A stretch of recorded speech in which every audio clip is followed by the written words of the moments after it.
예. 앞으로 수요일 날 아모스서를 공부하도록 하겠습니다. 아모스라는 이름의 의미는 짐을 들어 올리다라는 뜻의 히브리어의 아마스에서 유래되었습니다. 문자적으로는 짐 또는 짐을 지는 사람을 의미합니다.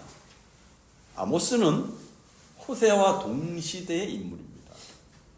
호세아는 우리가 공부했듯이 하나님의 통치를 말할 때에 어떤 하나님의 사랑과 여호와를 아는 지식에 대한 이야기를 하고 있다면, 아모스는 하나님의 통치를 말할 때 정의와 공의 면에서 이야기하고 있습니다. 아모스는 남유다 출신이면서도 북이스라엘에서 사역한 유일한 선지자입니다.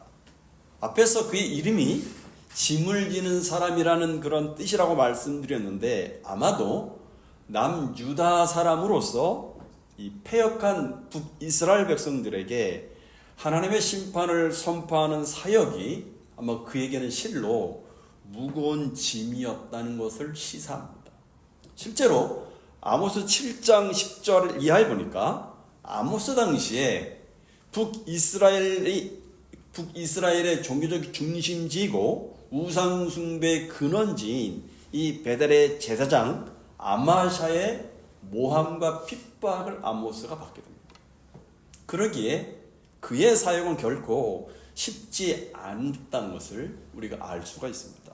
이제 보면 1절을 보니까 유다왕 우시아의 시대, 곧 이스라엘 왕 요아스의 아들 여로보암의 시대 지진전 2년에 드거와 목자 중 아모스가 이스라엘에 대하여 이상으로 받은 말씀이라고 이야기합니다.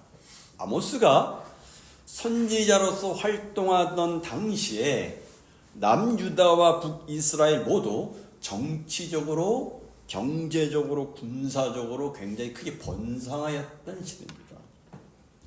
본서 아모스의 예언 시기는 대략 BC 760에서 755년경으로 봅니다. 이때는 통일 이스라엘 왕국이 남과 북으로 분열된 때가 BC 930년인데 그때로부터 약 170년이 지난 그런 시점이었습니다.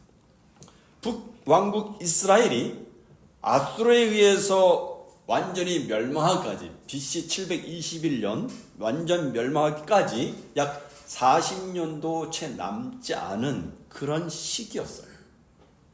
아모스의 시대적인 배경은 호세아서의 배경과 매우 유사합니다.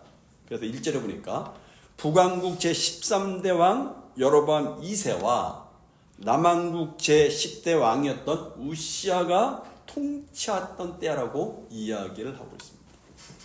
당시 두 왕국은 다윗과 솔로몬 시대 이후에 가장 번성했던 시대였습니다.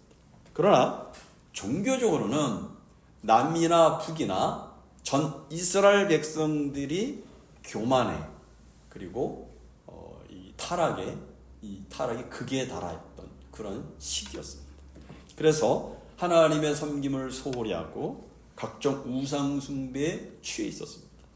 이런 때 아모스는 남유다인으로서 호세아보다 조금 더 일찍 북왕국에 이르러서 하나님의 뜻을 선포를 하고 있는 것입니다. 우리가 이미 호세아서를 공부해서 알고 있듯이 북왕국 제13대 왕 여로보암 2세는 당시 신흥 강대국인 아수르가 계속해서 아람, 시리아를 공격을 하는데, 그로 인해서 이 아람의 국력이 쇠약해지자 여로보암 2세는 이 아람, 시리아를 공격해서 그 수도인 다메섹을 점령합니다. 뿐만 아니라 모압까지도 공략을 합니다.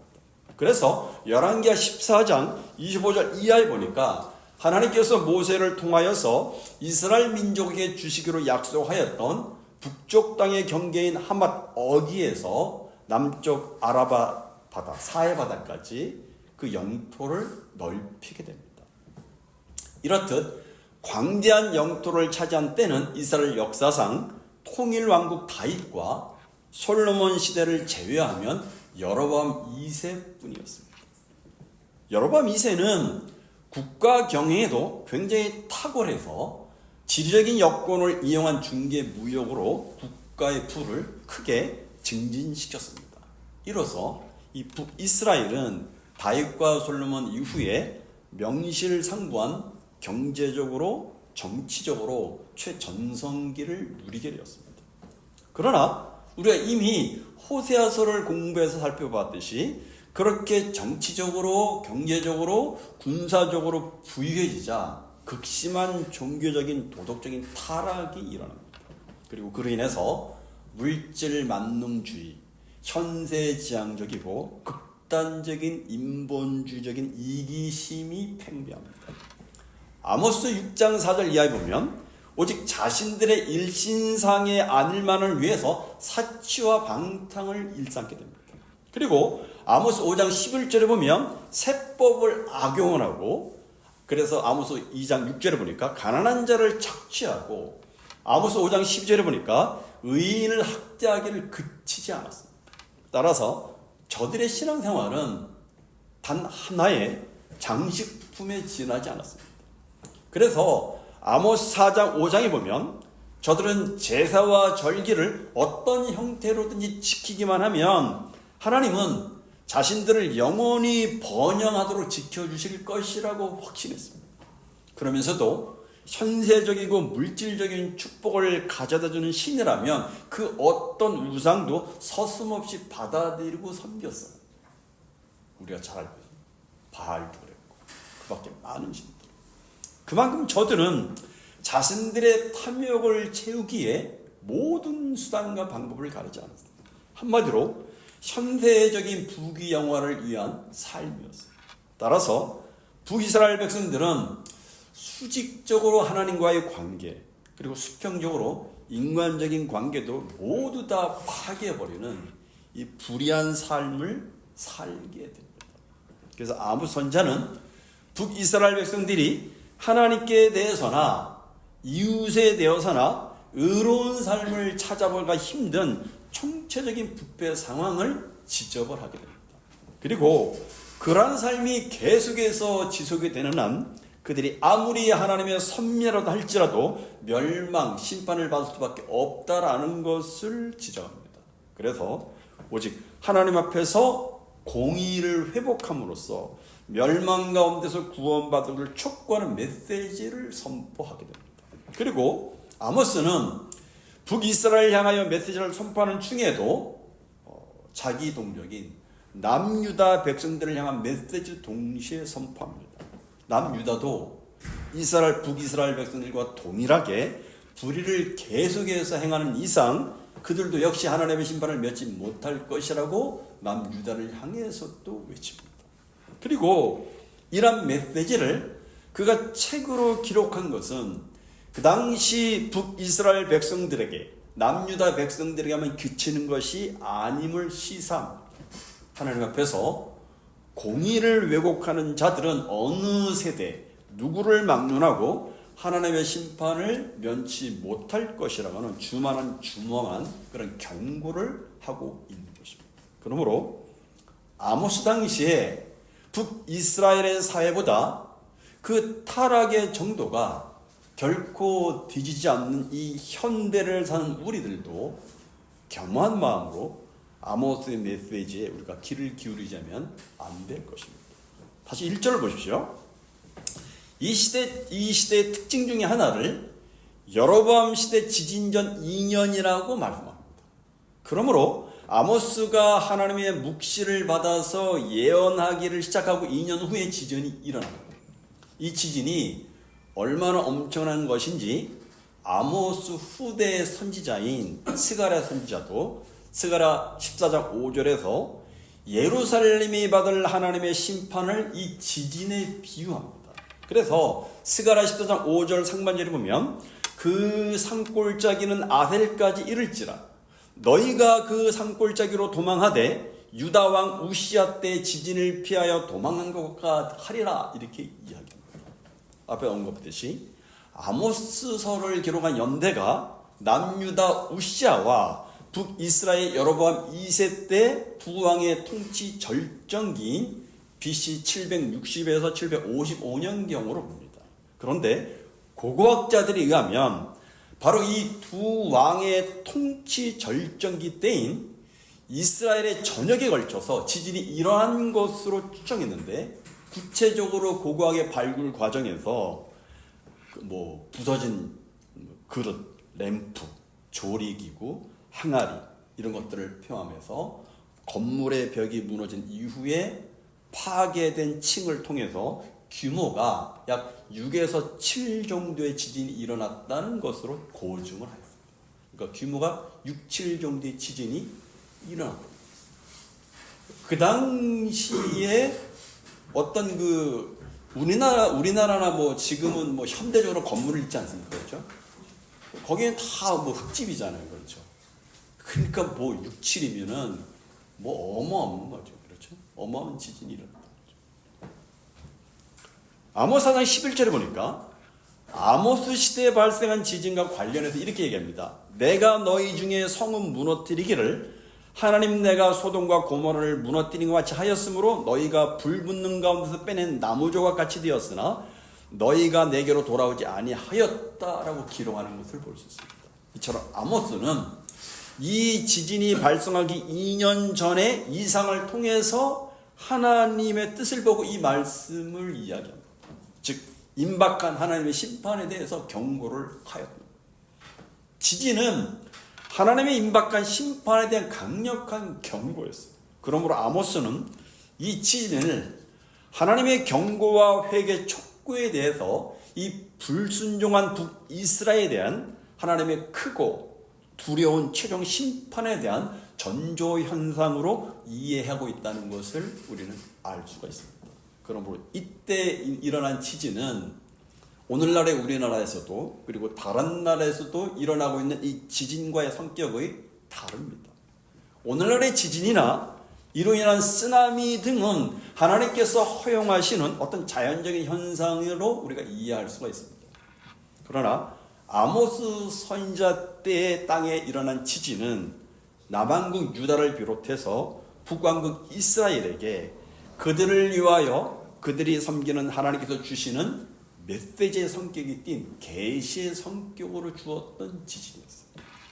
이런 때 선지자로 활동한 아모스였기 때문에 그가 북왕국 이스라엘에게 전한 예언의 메시지는 그 엄숙함과 엄중함의 무게로 인해서 무거운 짐의 성격을 띄었어요. 그렇기 때문에 자신의 이름에 아모스라는 뜻대로 무거운 짐이라는 그런 의미가 붙었던 것 같습니다. 그런 차원에서 서두에서 언급했듯이 아모스 선지자의 이름의 의미가 담겨져 있다고 볼 수 있습니다. 그래서 1절 중반절을 보니까 아모스는 자신을 드고아의 목자라고 소개합니다.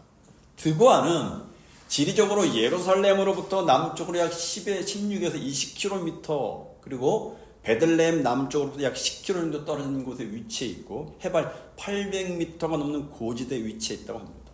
이곳은 목축하기 굉장히 좋은 곳으로 이곳에서 목자로 일을 하고 있었습니다. 아모스 7장 14절 15절에 보면 아모스가 아마샤에게 대답하여 이르되 나는 선지자가 아니며 선지자의 아들도 아니라 나는 목자여 뽕나무를 지배하는 자라고 자신을 소개합니다. 이 말씀은 아모스가 하나님께서 보낸 선지자가 아니라는 뜻이 아니고 그 당시 전문적인 선지자가 아니라는 뜻입니다. 그러면서 나는 목자여 뽕나무를 재배하는 자라고 말합니다. 대부분의 학자들은 아모스가 양떼를 소유하고 있었고 뽕나무를 재배하고 있을 정도로 어느 정도 부를 소유하고 있었던 것으로 앞에서 언급한 것처럼 드고아는 예루살렘이나 베들레헴, 북이스라엘의 사마리아부터 1일에서 2일 이내의 거리였어요. 따라서 드고아에서 양털을 수확해서 남유다와 북이스라엘의 주요 도시를 왕래하면서 양털 거래를 하였을 것으로 봅니다. 때문에 그 당시 사회가 물질적인 풍요를 누리면서 얼마나 부패하고 사치스럽고 우상숭배에 열심이었는지를 아모스가 모든 것을 다 보았을 것입니다. 아모스는 1절 하반절에서 이스라엘에 대한 이상으로 받은 말씀이라고 얘기합니다. 여기 이상은 히브리어로 하자라는 단어인데 의미가 본다, 그런 뜻입니다. 이것은 아모스가 자신이 전하는 내용이 직접 하나님께로부터 받은 계시의 말씀이라는 점을 강조하기 위해서 이 이상하자라는 단어를 사용을 하고 있습니다. 계속 2절을 보십시오. 같이 읽어보겠습니다. 시작. 그가 이르되 여호와께서 시온에서부터 부르짖으며 예루살렘으로부터 목소리를 내시리니 목자의 초장이 마르고 갈멜산 꼭대기가 마르리로다. 이 말씀은 하나님의 강력한 심판으로 말미암아 이스라엘이 멸망하게 될 것이라는 내용을 전제로 하나님의 부르짖음을 표현한 말입니다. 여기서 부르짖다로 표현된 이 히브리어 아쉬아그는 의미가 먹잇감이나 이 대적하는 상대를 눈앞에 둔 사자가 그것을 덮쳐 공격할 때 내는 우렁차고 공포스러운 소리를 묘사하는 그런 단어입니다. 또 여기 소리를 내시리니라는 말씀도 마찬가지입니다. 이에 해당되는 원어의 개념이 하늘에서 뇌성을 바라는 것을 나타낼 때 쓰여진 단어입니다. 그러므로 부르짖다와 여기 소리를 바라시다는 이 두 구절은 모두 하나님을 주어로 하는 심판에서 사용되었습니다. 따라서 여기에는 이스라엘을 향하신 하나님의 진노가 심히 크다는 것을 강조하고 있습니다. 즉 하나님께로부터 혹독한 심판, 가공할 만한 심판이 임박했음을 나타내고 있는 이야기입니다. 그러게 2절 하반절에서 뭐라고 말하면 목자의 초장이 마르고 갈멜산 꼭대기가 마르리도다 라고 말합니다. 여기 목자의 초장과 갈멜산 꼭대기는 이스라엘 전역을 지칭하는 상징적인 표현입니다. 아모스는 하나님의 최종적인 심판의 내용을 시온과 갈멜산으로 분명히 말합니다. 시온은 예루살렘 성전이 있는 남유다를 이야기하고 갈멜산은 사마리아로 대표하는 북이스라엘을 가리킵니다. 거룩한 예루살렘 성전이 있는 시온과 엘리야에게 임재하신 성지인 갈멜산이라고 해서 하나님의 심판을 피할 수 없다, 그것을 이야기하고 있습니다. 그런데 이 심판의 양상과 성격에 관련해서 뭐라고 말하면 마르리로다 라고 표현합니다. 모든 것이 황폐하게 될 것이다, 그런 뜻입니다. 앞에서 언급한 것처럼 당시 북이스라엘은 역사상 가장 부유한 황금기였습니다.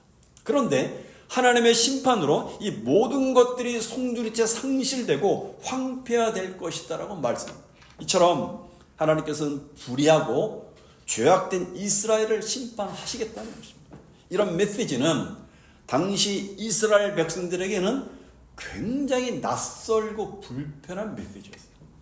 왜냐하면 이스라엘 백성들의 생각에 하나님은 이스라엘에게는 언제나 선한 목자와 같은 분이시고 이스라엘을 대적하는 이방인들 원수들에게만 사자와 같이 부르짖으시며 심판하는 분이라고 그들이 생각했기 때문에 그렇습니다. 그들은 우리는 하나님께서 택하시고 구원하신 언약 백성이니까 결코 망하지 않는다. 설령 우리가 죄를 짓고 불의하게 살아도 하나님께서 우리를 버리지 않으신다. 그런 생각들을 가지고 그렇게 가득 나름대로 그냥 확신을 가지고, 그게 믿음이라고 말할 수 없겠죠. 그렇죠? 그런 거짓된 확신을 가지고 살았어요. 물론 여러분, 하나님께서는 자기 백성을 포기하지 않으시고 끝까지 사랑하십니다. 하지만 그것이 죄를 지어도 괜찮고 불의하게 살아도 좋다는 의미는 결코 아닙니다. 그래서 아모스 선지자는 이렇게 얘기하는 거예요. 너희 생각에 틀렸다. 이제 하나님은 너희가 생각하는 좋은 목자가 아니라 너희를 찢고 삼키려는 부르짖는 사자와 같으신 분이라고 말씀합니다. 그렇습니다. 하나님의 신실하신 은혜와 사랑을 우리의 죄와 불순종을 정당화하는 수단으로 삼아서는 안 됩니다. 하나님의 백성들은 죄를 지어도 하나님의 공의에서 면제된다는 생각은 굉장히 잘못된 생각이죠.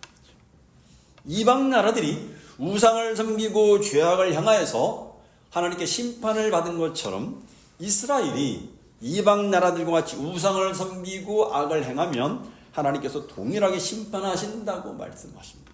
하나님의 공의는 이방 나라에는 엄격하고 자기 백성인 이스라엘에게는 봐주는 식으로 하나님의 공의가 적용되지 않습니다. 하나님의 신실하신 은혜와 사랑은 이스라엘은 봐주는 식으로 적용되지 않습니다. 우리로 하여금 하나님의 신실하신 은혜와 사랑은 정말 그 하나님의 신실하신 사랑과 은혜를 안다면 그것이 우리로 하여금 더욱더 하나님께 순종하게 하고 죄를 멀리하게 하여서 하나님의 구원을 이루어가게 하시지, 이미 구원받았으니까 이제 내 마음대로 살아야지 이렇게 나가지 않는다는 것입니다. 무엇보다도 우리가 아모스서를 공부하면서 하나님의 음성이 내 귀에 들려졌으면 좋겠습니다. 북이스라엘 백성들이 아무리 선지자들이 하나님의 말씀을 외쳐도 그들이 듣지 못했던 원인 중에 하나는 뭐냐면 모든 게 다 부유했기 때문에, 모든 게 부유했고 편안했기 때문에 하나님의 말씀을 아무리 전해도 자기와는 상관이 없다고 그들은 생각을 한 거죠. 우리도 마찬가지입니다, 여러분. 아모스를 공부하면서 하나님의 음성이 들려지는 은혜를 부여해요. 왜요? 하나님의 음성이 들려져야 우리 자신의 삶을 올바로 읽고 우리 시대를 올바로 볼 수 있기 때문에 그렇습니다. 앞으로 아모스를 묵상해 가면서 말씀이 들려지고 그 하나님의 말씀에 민감하게 반응하는 저와 여러분이 되었으면 합니다. 기도하셨습니다.